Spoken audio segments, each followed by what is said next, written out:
The boy sat on the edge of the great cliff that towered over the valley below. As far as he could see, there was desert, and in the distance, a shimmering haze far away on the horizon. The hot winds blew gently today, but would soon be replaced by the cold winds of the Sierra night. At the moment, though, it was still late morning, and the sun was bathing the land with its warmth. The boy stared far into the distance, not looking for anything in particular, but just focusing on the vanishing point far away on the horizon. It was meditative, a way to focus and to be one with nature. He had been alive as far as he could remember, and that was a long time ago. People he knew at his age were long gone. They grew old and went back to the dust, only to be replaced by others who also grew old and died. But the boy existed and never grew old. He had all the time in the world.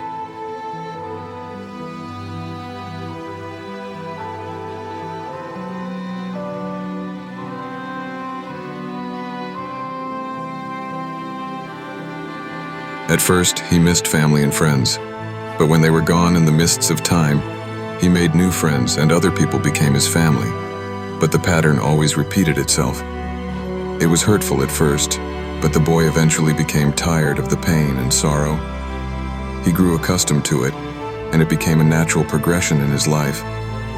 He accepted the way it was. Time indeed did have its blessings. His earliest memories were embedded in everything he did. He had learnt and became adept in creating and forging out a life which ran parallel with nature, and so he became one with the great designer.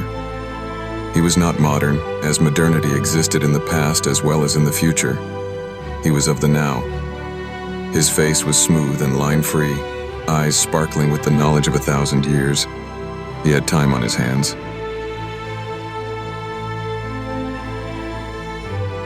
His memory lay back in the dim past of a primeval world, a world of steam and heat, where gigantic plants stretched to the still new sky and huge beasts roamed the earth.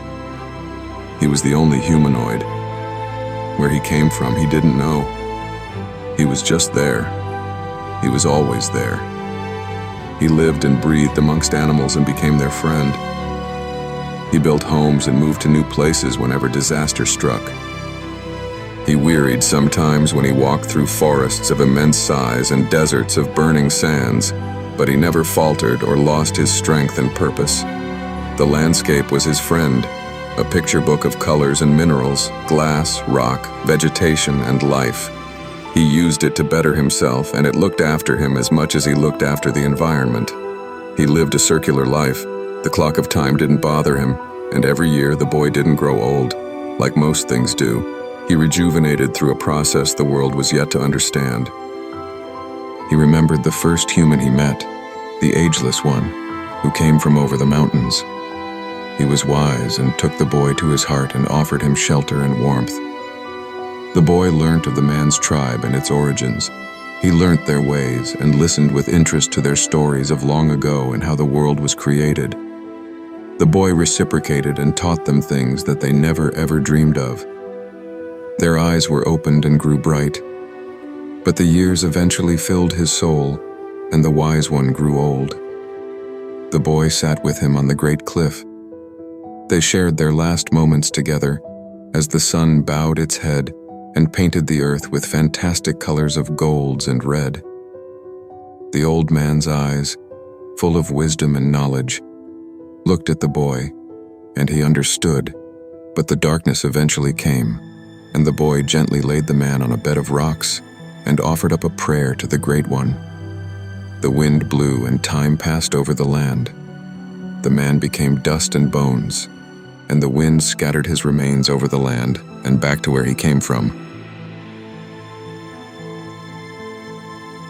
The horizon and vanishing point are that point where anything disappears, and the boy's eyes were drawn to a speck of light, southeast of the horizon line.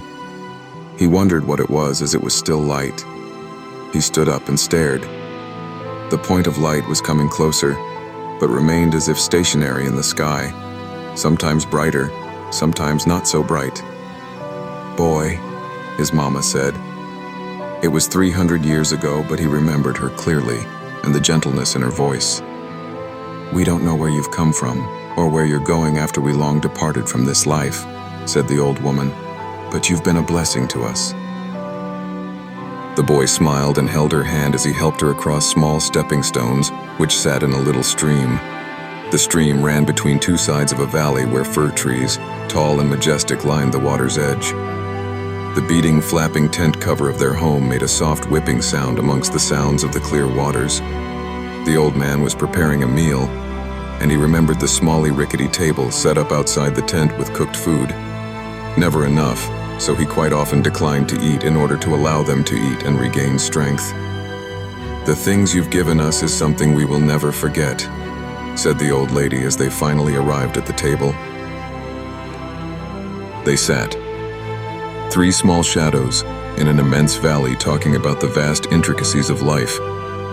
The boy gave them documents and glass vials of liquid which was turquoise, and some were red and yellow in color. The boy explained their nature and proceeded to talk to them at great length. They ate and finally slept as the sun set and the land began to darken.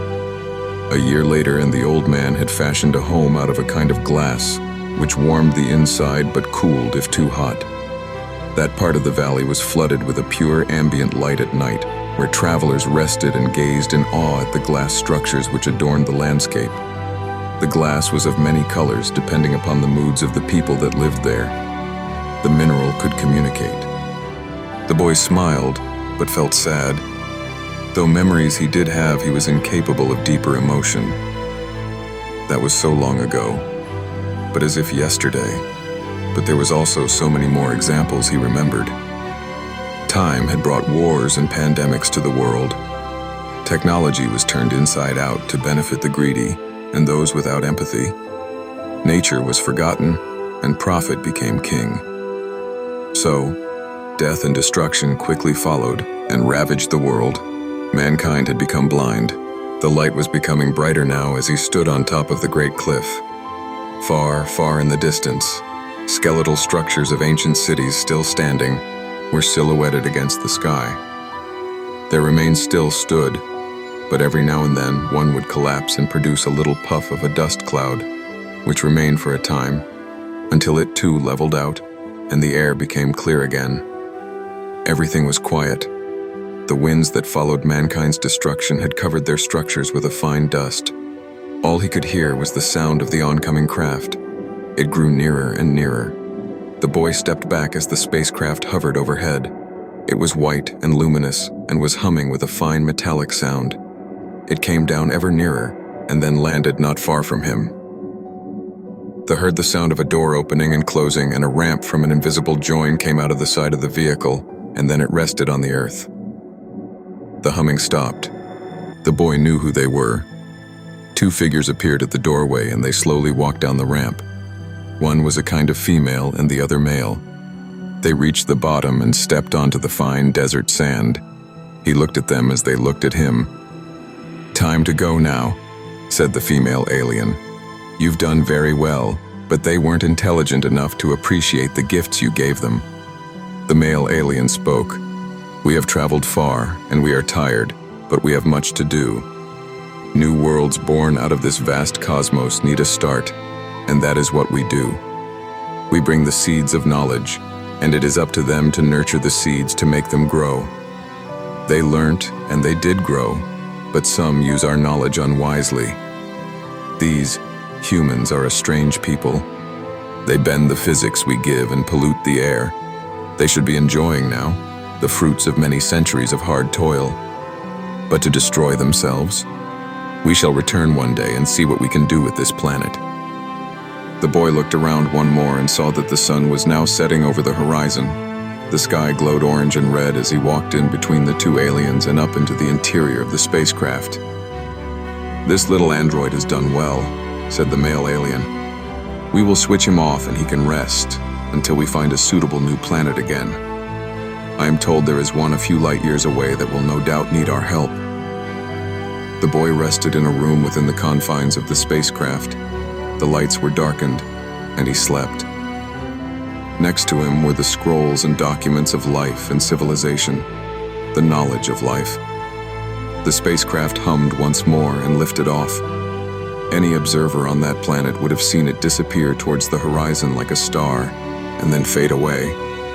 Trouble is, there was no one left, and the planet darkened in the night sky, and it too fell asleep.